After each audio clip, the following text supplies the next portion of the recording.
શું તમારી ધાણા ભાજી લાંબો સમય સુધી સારી નથી રહેતી અને તેને લાંબો સમય સુધી સાચવી રાખવી હોય તો તેના માટે છે મારી પાસે એક મેજિક મંત્ર.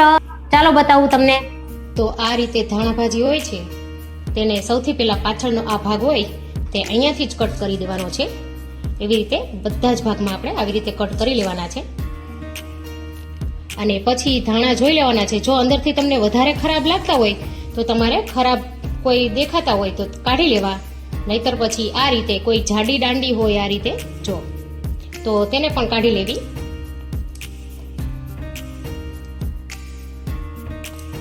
ને કુણી દાંડી હોય તેને અંદર સાથે જ રાખીશું આપણે, જેથી કરી આપણે કોઈ ચટણીમાં કે યુઝ કરવો હોય તો કરી શકીએ. આ રીતે કોઈ દાંડી જાડી હશે તો તેને આ રીતે કાપી લઈશું આપણે. આ રીતે સરસ ધાણા એકદમ જુઓ તમે કોરા છે. જો ભીના હોય તો તેને થોડી વાર માટે તમારે અલગ અલગ કરી અને સૂકવી દેવાના. હવે આપણે એક ટીશ્યુ પેપર લેવાનું છે અને તેમાં આપણે આ ધાણાને રાખી દેવાના છે. આ રીતે થોડા પ્રેસ કરવાના છે આ રીતે. હવે પ્રેસ કરી આ રીતે આપણે એકદમથી રોલ વાળવાનો છે સરસ આ રીતે.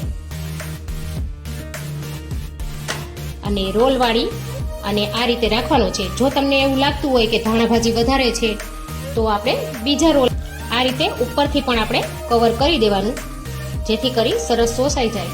અને આપણે એર ટાઈટ ડબ્બો લઈ લેશું તો આ રીતે આપણે.